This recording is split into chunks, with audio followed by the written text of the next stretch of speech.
Hello, and welcome back to the H-Span podcast, your go-to podcast for longevity policy discussions. I'm your host, Dylan Livingston. Today, I am sitting down with A4LI's chair of the board, Sonia Arrison.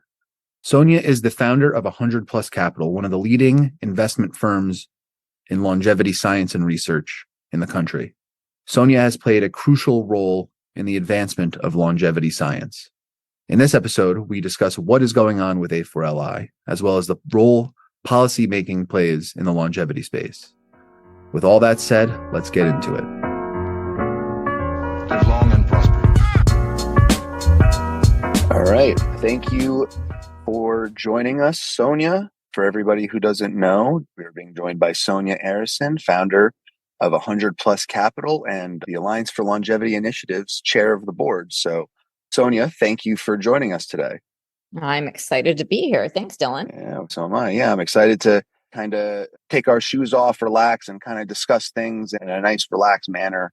So let's get the creative juices flowing here. So this is going to go out to our audience, and I'm sure they all want to hear your backstory because you definitely have an interesting one coming from a public policy background. Can you kind of discuss what got you interested in longevity? Who inspired you to not only get involved with longevity, but on the policy side, what got you inspired to get involved in that angle?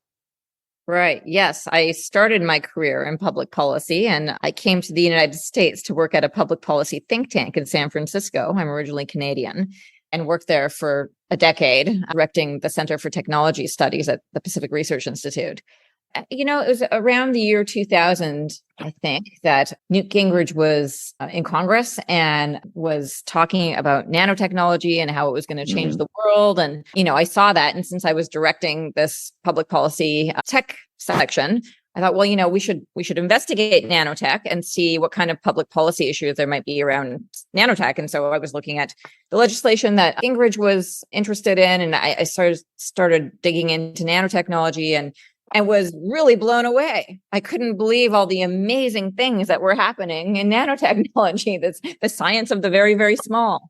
And the things like smart bombs to kill cancer and, tiny molecular scissors and like all these really cool things that promise to make humans healthier for longer periods of time. And so once I started investigating nanotech, I realized, well, there's a bunch of other things that might be out there that could help increase human health spans. And I just really dug in and started to investigate and was just blown away by how much science there was that was, on the cusp of really changing our lives. And I realized then that we were sort of on the cusp of a revolution in health extension. And then that just really got me excited about the longevity space. Cool. Awesome. Yeah. I'll tell a little story of my own. So my father also got really interested in the longevity, the nanotech space back in the early 2000s. And I remember watching him do a presentation about the new nanotechnology tie, and in front of a whole crowd, he poured a cup of coffee on his tie, and it was completely dry after. And I was like, oh, everybody. So yes, nanotechnology. And just to jump on that also, Sonia, I mean, you're part of the board of Foresight Institute, which is kind of like the first real advocacy group for nanotech. So can you kind of talk about how you got involved with the Foresight? Yeah, and so it was around that same time that I got involved with, and back then it used to be called the Foresight Institute for Nanotechnology because it really was focused on nanotechnology. But a lot of the folks there were also interested in general biotechnology because, of course, the two are linked.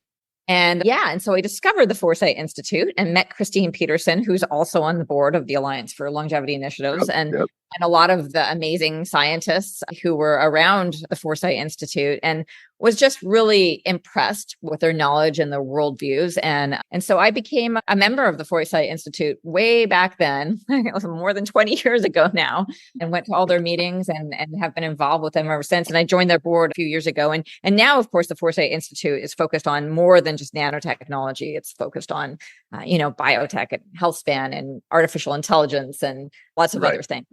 Right. I mean, all of those things go hand in hand, right? Advances in AI, they affect our ability to travel in space, and our ability to travel in space, affects our knowledge of human health and all that kind of stuff, right? So, foresight, that's how I got kind of involved and really interested in this space too. Learn, following Foresight's, talks and the content they create. So Foresight, I'll give you a little shout out here, Sonia and I. Good job. Good job. So yeah, so that's all great. That's Sonia. So you really were, when I, approached you about the Alliance for Longevity initiatives, you really were the perfect person to get involved at a chair level of the board, just because of, one, your experience in public policy, like you mentioned, but also, I mean, you are one of the best known investors in this space too. So, can you kind of talk about what you're up to right now? What are the cool things that you're doing currently at 100 Plus Capital? And I believe you just started a new venture at Portfolio. Is that right? Can you kind of talk about all that? So I started my own firm, 100 Plus Capital, where I angel invest in longevity and health span related companies, health extension companies.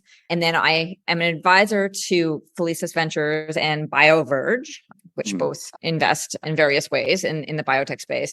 And now I've joined Portfolio as one of their lead investors on their active aging fund, their second active aging fund. And we're just getting that up and running now. And so, so I'm spending a lot of my time right now investing in the health extension space. And it's super exciting because there's so much more now, so much more activity now than there ever was before. And so, things are really, really coming along. Yeah, it's crazy. I mean, I definitely been in this field for less time than you and most. I'm a bit of a newbie, but over the 2 years I've been really involved in the field as an active player, the amount of it's incredible what's been going on. The investments with Altos Labs and all this money coming from crypto, and it's just really impressive to see something that was seen as kind of on the fringe becoming more and more mainstream, not just from a mindset viewpoint, but also from a financial viewpoint, right? So I'm real excited about the future of longevity financing as well, and how much money and resources and time and effort are going to go into this space too, and I'm sure you are too. Well, I mean, there's always money to be made finding people's pain points, and with longevity is literally a pain point if you're trying to get rid of things that make people sick.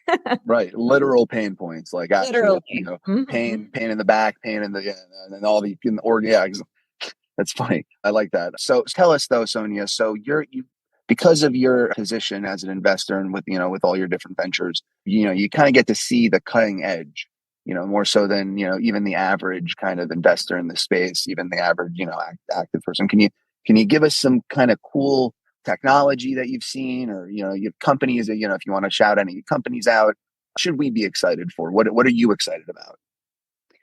Well, there's a lot to be excited about. And I think instead of talking maybe about individual companies, because there are literally so many and things change on a daily basis, I think it's more productive to think about the different areas that are really exciting right now. Mm-hmm. So one of the things that I'm super excited about is the growing possibility of testing therapies with human cells rather than animal cells. Sure. Yep. This whole field of organoids and body on a chip and all of that kind of stuff, because and every scientist knows this. Tons and tons of rats have been cured of aging. They've been cured of cancer. They've been cured, but it doesn't translate from the rat to the human. And, there's a reason for that. We are not rats.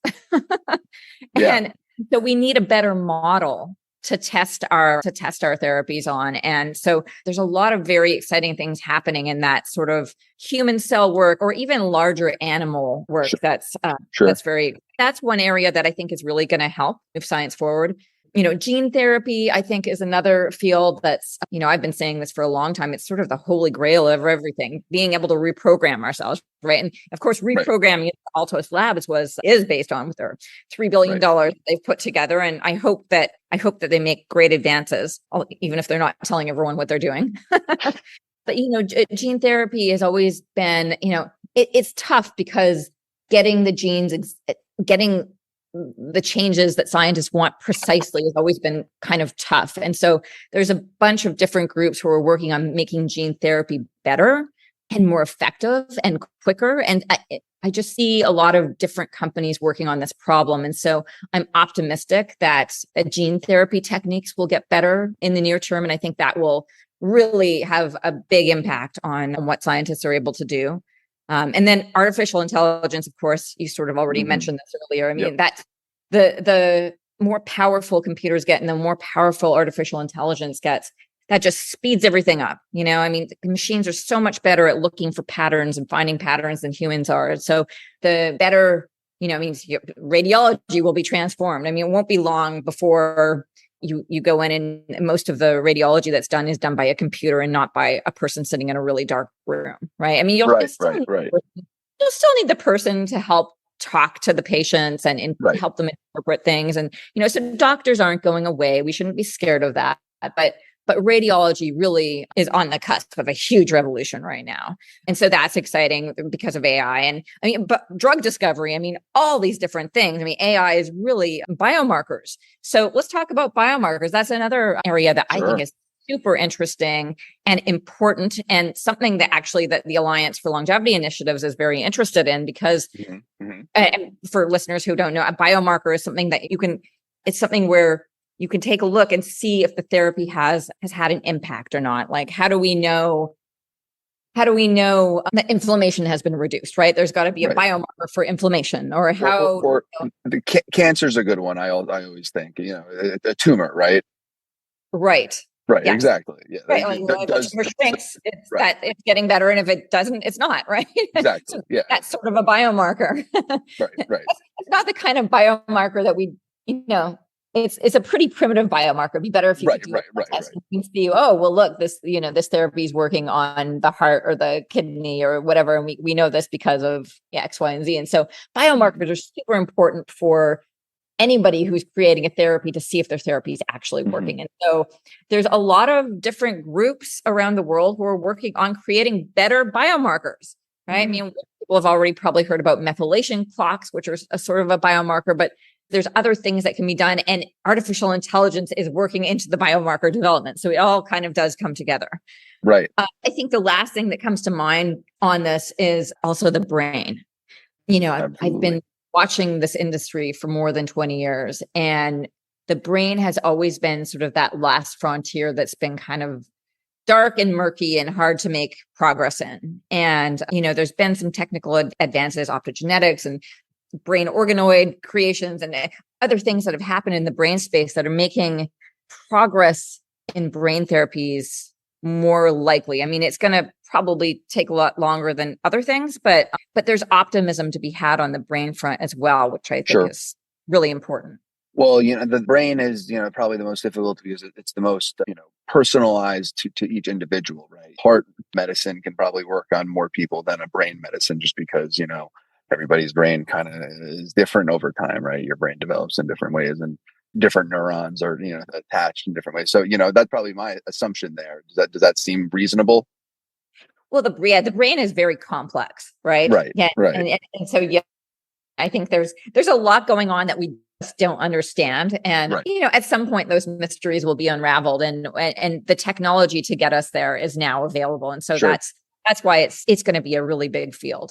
Sure. Well, I also want to just mention, you talked about organoids and organ on a chip and growing organs to test drugs on, this, and our audience may know this also, but one of our sponsors, the Methuselah Foundation, is sponsoring a prize they're working on to create levels for organ on a chip systems to kind of mimic, humans. So we can actually start developing, testing drugs that we develop on these chips, kind of help save the lives of these animals, right? In some instances, right? In case these drugs go wrong, but also, lower drug development costs, right? Instead of having to breed a bunch of mice forever, you can just, take a little chip and run the drug test through that, and, kind of also speed up the results, right? So shout out to that effort. I just wanted to mention that, but, I definitely agree with everything you said.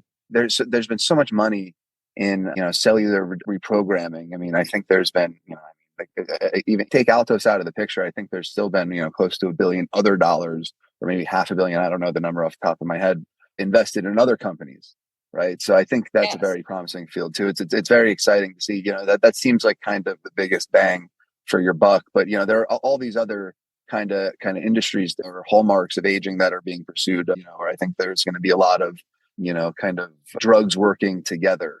I don't think it's going to be one therapeutic area is going to be the magic pill, right? I think it's going to be a cocktail of things potentially. Plus, people forget you're still going to have to live healthy and be social and interact and eat right.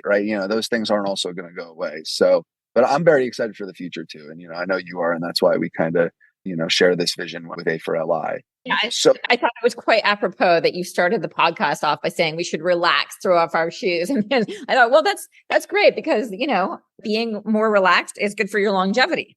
Absolutely. Absolutely. I think the whole world, if everybody just took a chill pill, everybody would live a lot longer. That's what I believe. But yeah, no, well, yeah, and that's the, for listeners out there also, we've been doing these live events, but these podcasts are a lot better in terms of being able to, actually speak freely and kind of discuss what we want to discuss instead of, having to fit a certain amount of questions and time and things like that. So I'm glad we're doing this too, Sonia. I don't know about you, but I am. Yeah, absolutely. So let's talk a little bit about the political stuff. We are obviously A4LI, the Alliance for Longevity Initiatives. We are a political advocacy organization, social and political advocacy organization. Our mission is to, promote initiatives and legislation that, will actively improve healthy human lifespan. Right. So, let's talk about some of that kind of stuff. So our initiatives, right? Let's talk about the caucus. So Sonia, yeah, please, if you could tell us what you think about, the idea of the caucus, the people we've kind of recruited so far, if you want to kind of give our audience some information and then, also discuss why we recruited them and who else we're looking to bring on for this kind of political initiative. Right. Well, I'm so happy that we've put together a congressional caucus. It's important to have Congress members who are interested in this issue for so many different reasons, just to make sure that our agenda moves forward. Because up until now, there's been no voice for longevity in Washington, D.C., and that really does need to change. So far, I'm happy to report that Anna Eshoo, my congresswoman, has joined our congressional caucus on longevity. Oh yeah. Yeah. We had a great conversation with her when we called her up to ask her to join. She's very interested in health, and so this was natural for her to want to get involved. And honestly, I think one of the issues in Congress right now is just not enough people understand that they can go back further than just only thinking about something like Alzheimer's or only thinking about something like cancer. I mean, yes, we need to think about those things because they're very, very big problems for society, but you need to sort of dial back and go further and further back and say, well, why are these things happening in the first place? Right. And Alzheimer's, cancer, diabetes, I mean, all of these things, heart disease, are diseases of aging. And so if we can tackle aging, so that's what I mean by dialing it back, go tackle aging first, then we can push out the time and hopefully even cure at some point diseases like Alzheimer's and cancer and diabetes and heart disease. So Anna Eshoo really understood, and these things are near and dear to her heart. And so we had a great conversation with her. She joined, very excited because she has so much knowledge of the political landscape in Washington, D.C. And so that's really great. And then Paul Tonko from New York, who's he was your representative, wasn't he? No. So I'll share a little anecdote. I guess it's a little story. So Paul, my grandmother used to work for his campaign when he was a town councilman. They had a good relationship, but my grandmother had my father and raised the family, so got out of politics, right? But I knew this, and I went to an event for him, and I was like, "Hey, Representative Tonko, I'm Dylan. You know my grandma, Sue. You know her?" And he was like, "Oh yeah, I love Sue." So thank you, Grammy. You gave the longevity community, an extra 5 minutes with an important representative to talk about an important issue. So I'm giving my Grammy a shout out here. You're the best. But yeah, so Representative Tonko, was the first person we got on board, and we actually have done a few, photo ops with him, and he joined our podcast back in June. So yeah, that's exciting. And then I'll mention the last one. So we also got on Dan Crenshaw on the Republican side. He's our first Republican who's agreed to join. He is from the Houston area, and our director, Paul Cherkuri, he is the VP of Innovation at Rice. University, which is in Dan's district. And Dan and him have a relationship because, that is typical universities and representatives. So we, had, a nice constituent conversation with him. And Dan is a very big fan of regenerative medicine in general, just because of that's just an interest space of his. And so he agreed to join the caucus as a member too. So we're looking like we're putting together a nice little bipartisan initiative here, Sonia. Wouldn't you agree? I think it's starting to shape out that way, right? Absolutely. And by the way, I think Dan is a super cool guy. He's got a great background. Absolutely. Yeah. But it's really great that we have both Democrats and Republicans, and this is bipartisan. I think I say this to people every once in a while. I really think that longevity is one of the few issues that exists that there can be true bipartisan support on anymore. I mean, nobody wants to get sick. It doesn't matter if you're Republican or Democrat. I mean, being healthy, it is nonpartisan. It's really important that we all come together to make this agenda move forward. Not only does no one want to get sick, you're going to get sick at some point in your life. You will. No matter what. You can't. It's literally unavoidable. There's never been a human in the history of time who's not gotten sick because they're got old. I mean, it's like advantage, right? So like it happens to everybody, and we all should have at least some sort of level of care about this, right? So yeah, I agree with you, and that's part of our mission here. We need to make this an issue that people think about and care about and want answers on, right? We want not just talk, I also think it's great. I also think it's great that young people like you, I mean, you're in your 20s, young people like you are thinking about this because you realize that everybody does get sick. And, I mean, maybe COVID really brought that into really strong view, but, this is not an old person's issue. This is everybody's issue, including young people. Yeah, no, not exactly. Well, you mean people who you don't take care of your body at a younger age, right? The people who, unfortunately passed away from COVID at younger ages, generally were compromised or maybe smoked a lot or had some sort of thing that maybe advanced their age in some way, right? So, COVID really was an age-related disease. And, if we want to, not have the effects of COVID happen again in the next pandemic, we need to have a biologically younger, healthier population, right? So like that's how I came into this whole field. That's how I felt, right? People who take, you have to take care of yourself too. So like, I'm sure you agree with this too. Being healthy is, it's important in the interim while we're waiting for these, drugs and therapies to come online. But the good part about the reality of the situation, in my opinion, is it's difficult to maintain a healthy lifestyle in the current way the world works. You can't not everybody can go cook themselves a 5-star meal with organic ingredients 3 times a day, right? It's difficult. Getting things on the go is very easy. So drugs and therapy is that kind of reverse the effects of the modern day lifestyle that we live. Are important, right? But it's important that people also stay healthy and kind of active in the interim. I'm sure you agree with that. That was a bit of a tangent, but I think we can kind of talk about some other things here now that we kind of got through the political side. I think one other question that I always think about is the geopolitical race here, right? Everything is a competition between states, and I think a competition between states in the longevity space is a good thing. I mean, would you agree with that? And, and furthermore, how do you see other countries kind of acting in the longevity space, and then how do you think the U.S. government should respond? What should be the response of the U.S.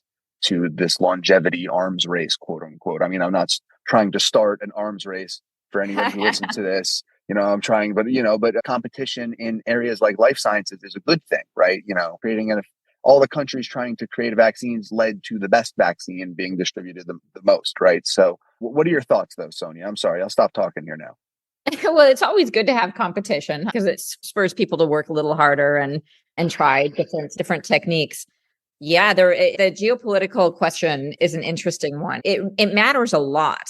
And what people probably don't know, or maybe they realize that they've never really thought about it very much before, is, there's already a big difference between countries in terms of how long people live. So there's the CIA fact book online, where you can, if you Google CIA fact book life expectancy, you can see all the countries ranked in order of, which country has the highest life expectancy, which country has the lowest life expectancy, and everything in between.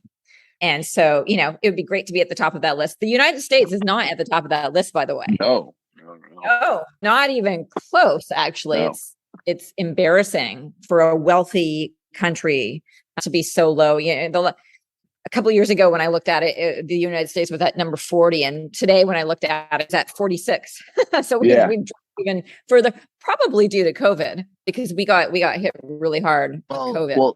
Well, back to my point when I started rambling there a little bit, but it's also because, these other countries have, healthier lifestyles, right? It is on Americans in the interim while these scientists are creating these drugs that are going to mitigate the effects of damage. It's on us to stay healthy, right? The Japanese cuisine and lifestyle, like we started, like you said, relax, right? We all need to take a chill pill. The lifestyle kind of also, I think it was the reason we weren't super high, but another thing is, the opioid, right, epidemic, right, that hurts the life expectancy. So, the U.S. has issues, but I think a lot of them would be, solved by creating, a strong class of therapeutics. But so what I was going to say is that's one way to measure it, and it's just good to know that. There's already, like, if you look at it right now, Monaco's at the top at about 90 years. They have a average life expectancy of 90 years. Great. That's crazy. It's pretty good. Yeah, it's a small country with right. So it makes sense. And if you look at the very bottom, the last country is Afghanistan right now at 53, which is better than what it used to be a few years ago. Chad used to be down with a life expectancy of 40, which was really, really bad. So it's now the lowest in the world is 53.5, which, that's not really that great, but it's not great at all, actually, but better than it was at 40. I guess all I'm saying here is that there's a big discrepancy in life expectancy depending on country right now. And that may grow in the future, depending on what technologies are created and who they get distributed to. And the other way to look, and probably how you thought I was going to answer this question, is to look at, well, who's leading the world in biomedical research, right? Right. So I think so from the geopolitical question, right? So, and if you go back to COVID, I would venture that the Pfizer vaccine was sort of the best one, and it was, created by a Western country. So, and Pfizer is it's a multinational corporation. So, but when it comes to biomedical research, the U.S. is still, I think, still in the lead. I mean, we're still a country that attracts great scientists from all over the world. They want to come live here. The best scientists, they want to be here. If you go to, I'm near Stanford. If I walk over to Stanford and talk to the professors there's usually they usually have a multitude of different accents because they're from all over the world. It's very international. Right. And that's because the best and the brightest have come here. And that's what the American dream was supposedly all about, right? Like bringing together all these people to live their best life. Like you. Like me. I came from Canada, right? Yeah, there you go. So in a place where there's freedom to be creative and happiness is celebrated, right? And property rights, very important. So you can own the fruits of your labor after you create it in the lab. Very important. Yep. But we shouldn't rest on our laurels, because there's other countries that really want to catch up to us. China is doing everything they can. And then there's hubs all over the place. I mean, Japan has a thriving biotech industry, and the United Kingdom. And I mean, it's the health extension agenda is truly a global agenda. And whatever country sort of corners the market on it is going to do so much better than other countries in the future. And so biomedical progress is tied really, really tightly to our economy and our future prosperity. So we really have to be careful about it. Absolutely. Well, I also go back to the COVID vaccine too. And I have two kind of thoughts. Well, the one, the creation, you talked about, the disparity between the lowest country and the highest country potentially growing. I see, the development of longevity therapies, a benevolent power, distributing them for free, like, America did with the COVID vaccine in many countries. to be a way to shrink that gap, right? If everybody has access to all of these awesome therapies, and they're cheap, for example, I mean, if metformin can truly be a transformative drug, it's only 6 cents a pop. That can be something that closes that gap. Not, and the gap maybe it won't, maybe the top end will continue to grow, but it'll help shrink that gap, right? If the access to cheap, effective gerotherapy is a good thing for health disparities. But also, the other thing I think of is, we want benevolent powers to be the leaders in biotech, whether it's the US or, other countries that are generally freedom seeking and kind of peace loving, right? It's important, obviously America kind of leads the world, the free world. I think it is really important for not only politicians, but investors and scientists to continue to come here, because I mean, I always think about this, I'm not, again, trying to start anything here, but potentially if China or Russia were to, be the leader in the vaccine distribution, area, right? If China distributed 140 million vaccines, the US only distributed 30 million, and 40 million of those Chinese vaccines went to Nigeria, and the 10 million went to South Africa, and 40 to Pakistan, and 40 to Bangladesh. I mean, what does that mean for, not only the US's national security, but global national security, right? It's like the benevolent power versus, potentially non-benevolent power kind of process there in my mind. So, the US, not only do we need to, remain the leader in this, we also, politicians, we need to remain benevolent and good in our intentions and true to the Americans' dream and spirit, because that's what this is all about. We want, good people doing good things for the world, not people who are in it for themselves or in it for any particular gain. But I digress again, Sonia. Sorry, you're getting me all kind of thinking now. So let me ask you a few more questions here.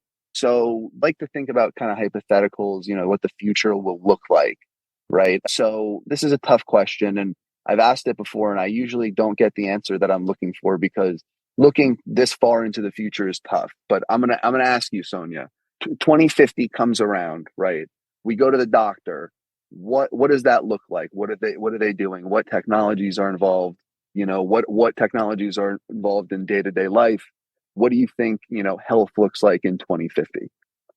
Right. Well, when you go to your doctor, you might not be actually going anywhere, right? You might just be conversing with somebody remotely.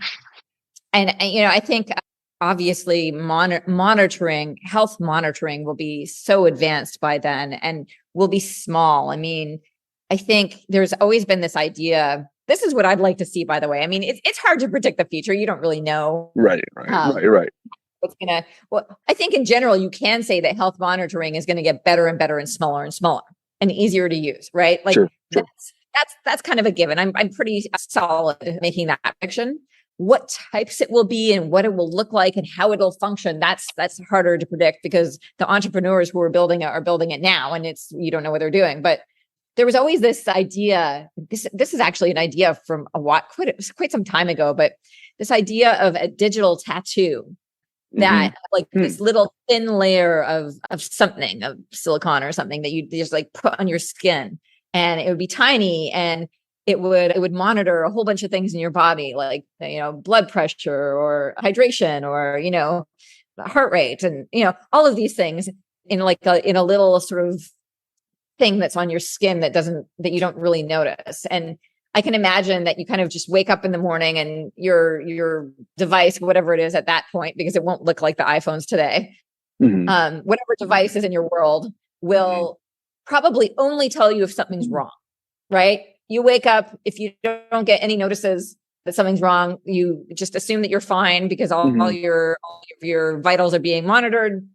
and that's fine. But maybe one day you wake up and you get a little alert saying, hey, your heart was beating irregularly last night. You should probably go get that checked out, right? Something like that. I can imagine a future like that. I think that's not crazy at all. That's in our future.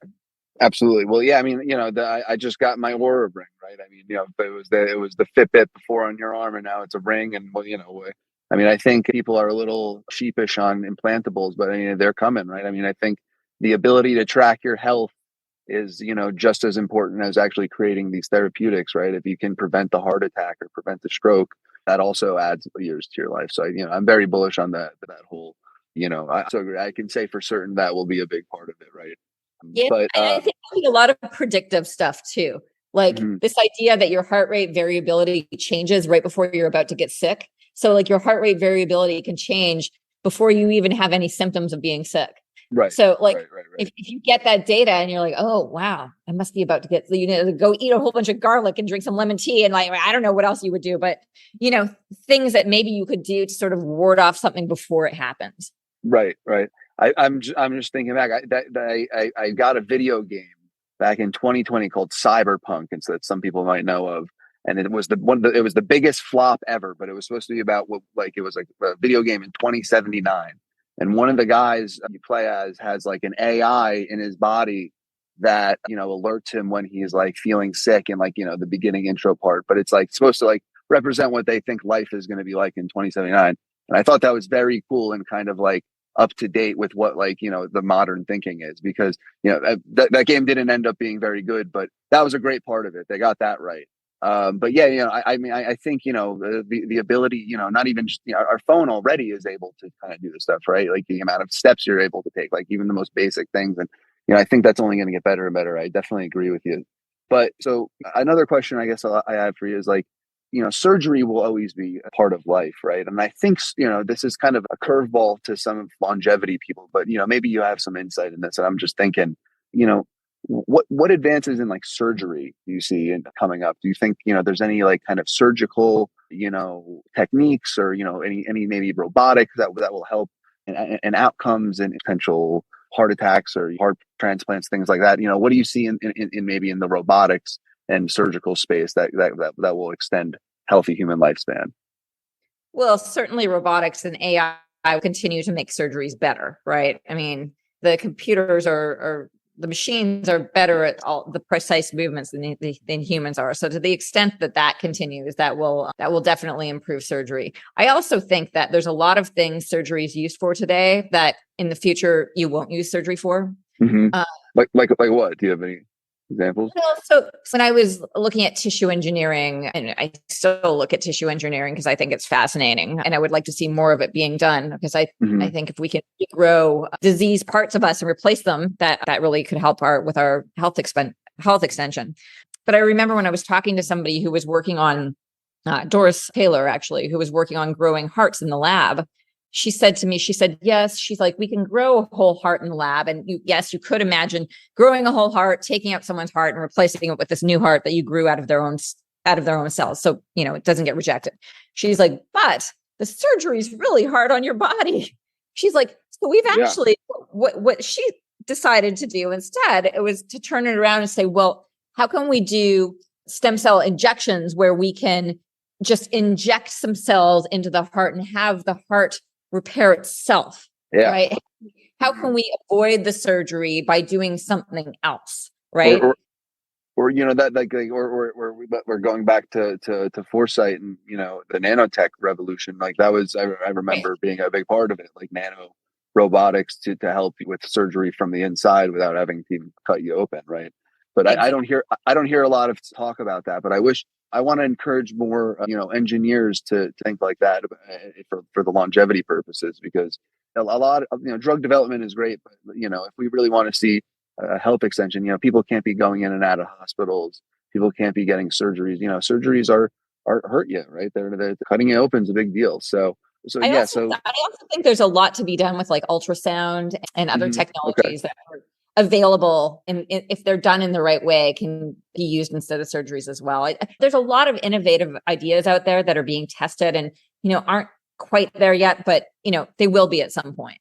Right. Well, so let me ask you a question. So the 2020s are what do you think? The 2020s are the decade of biotechnology, or the 2030s? Like when is biotech going to truly change our lives? You know, I mean, it already is, you know, incremental ways, but, you know, when are we going to hit the uptick on the exponential curve? Is that going to be 2026? Is that going to be 2036? You know, when what's your prediction?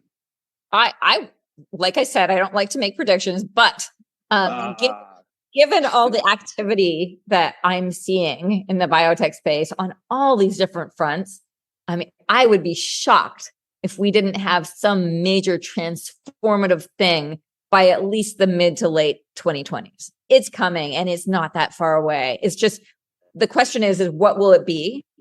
And will it just be one thing, or will it be this cascade of things? I mean, because Right. the thing about biology is so much of it is tied together.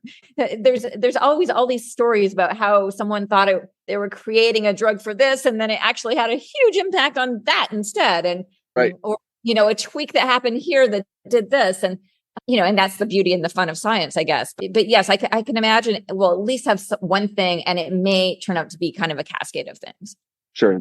That's my expectation too. And yeah, it is, you see, if lifespan.io, I always check out there. They have like their pipeline thing that tracks all of the companies and, their different drugs in the pipeline and where they are in the process. And I mean, there's a lot in phase. I mean, most of them are in phase one, a lot in phase two. And, there's, I think, one or two in phase three already. And I think like it's getting there. Like it's definitely within the next few years that we'll at least see these things come to market, but I think. Well, and Dylan, that's where our organization really comes to play an important role, is helping those innovators find a pathway to get their therapies approved sooner rather than later. Absolutely. Well, yeah, that's really a bottleneck for society, and it needs to be changed. And what and our listeners may know, probably don't. We're working on a white paper that will probably be released by the end of the year, sometime, maybe end of the year, early new year, on our longevity medicine advanced therapy pathway that is supposed to be kind of an accelerator for longevity and aging biotechs. One of the things we're looking to do is kind of, define what a longevity biotech actually is for regulators to, kind of use when they're, approving or, denying an applicant. But also, another thing I would like to see the FDA do, and like you said, people create things and then they turn out to be completely useful for something else. An example of that is metformin. I mean, metformin is extremely useful for diabetes, but it's also, it seems to have an aging effect, right? Rapamycin was definitely not invented for aging, but here we are testing it, on dogs and checking if it's an aging drug, right? So another thing I would love to see the FDA do is create some sort of incentive for companies, all companies, who and their live testing on animals, to track aging data too, because I think we can find a lot of potential shots that we're missing just because we're not checking, right? So I think that would be an interesting initiative, and that's actually the first time I've even mentioned this to anybody. I don't know if it's even feasible. We'll figure it out, but I think that would be an interesting enough concept too, because like you said, the more we do, the more things that created, the better it is. I'm going to cut the little tiny part out here. I'm going to jump a note, but I rambled at the end there. But that was a good point there. I thought. I don't know what was it here. Let's see. But yeah, okay. So Sonia, we're almost out of time here. So what I'd like to do is ask our guests to give our audience some hope for the future. Why should people be optimistic for the world in 10, 20, 50 years? What is your outlook on humanity? I'm assuming it's positive. I know it's positive, but tell our audience why the world will be better than it is today in the future. Oh, well, that's a tall order. Yes, I'm an optimist. And I guess that's mainly because I try to spend more of my time looking at innovations than listening to all the screaming on social media. It's tough. But I, like we've been discussing, there's going to be a lot of positive things happening in life sciences and bioscience, and which is going to increase human health. And being healthy in itself is good, because if you're healthy, you have the ability to go out and do things, right? You can play with your kids. You can, help your neighbors. You can go hiking. You can, there's all these different. You can read a book. If you're healthy, you can do all these things, and if you're sick, you don't feel like doing those things and can't. But the other thing, from a societal level perspective, is that health equals wealth. The healthier our population, wealthier our population will be. And the more resources we have, the more, the greater good will grow. And so the future is looking good. I'm very optimistic about that. And hopefully we'll be healthy and around to see what it looks like. Absolutely. Yeah. I'm so optimistic, that I want to see it through. I'm sure humanity is on the right path here, and I want to not only be around to see it, but, try to help try to help push us in the right direction. I think doing what we're doing, I'm not going to pat ourselves on the back too hard, but the longevity mission is a worthwhile mission, right? We're trying to make people live in better health for longer so that they can do like you said, enjoy with their their children, grandchildren, great grandchildren, great great grandchildren. Wouldn't it be great, nice to see, how your family grows and who your grandchildren's children are and all this stuff that is, just not possible today. And, I think disease and is a great motivator for greed and hatred. I said this in an interview recently, but I'll say it again. The rumors are that, Putin has cancer, right? And that's kind of his, reason for invading Ukraine now, right? Instead of looking for some sort of diplomatic solution, right? I think disease and, illness and the thought of dying of something so horrible causes people to do irrational things, right? And so I think, like you said, health is wealth, right? Not just money wise, but wealth and peace of mind, right? And peace of and joy and relaxation, right? Like as we said when we started this podcast, if everybody just chilled, I think everybody might live a little longer. So on that note, Sonia, I think part of that, Dylan, also is mental health. Absolutely. And I think as we learn more about the brain and how to repair it, we'll also learn more about how to better stabilize mental health, and that will make things more positive in the future too.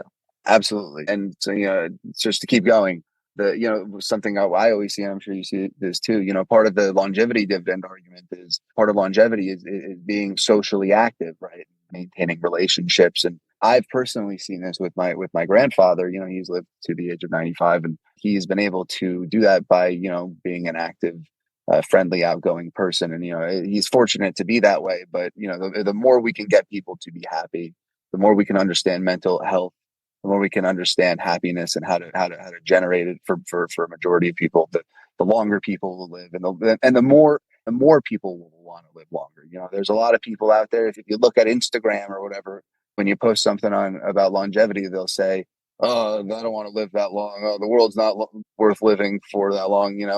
And we want to change those mindsets. So I definitely agree with you. The mental health aspect of this is huge. And I think Christian Angermeyer, I see him say that a lot. Now I'm just thinking of names, but anyways, Sonia, I think it's about time we wrap this up. Do you have anything else you want to say to the audience? No, they should just, I guess maybe they should go check out our website, a4li.org, and get involved with us. Please, yes, I will end this off also by saying, please get involved. Your voices are important. They're more important than you think. Come join us, what we're doing. Sign up to be a longevity volunteer at a4li.org. Join our mailing list. Keep in touch with what we're doing. So thank you guys. And, we'll see you at the next podcast installation. Thank you, Sonia, for a wonderful conversation. If you have anybody you would like to see make an appearance on our podcast, you can send your suggestions to us at info@a4li.org. HSPAN will be back in 2 weeks. But until then, let's live long and prosper.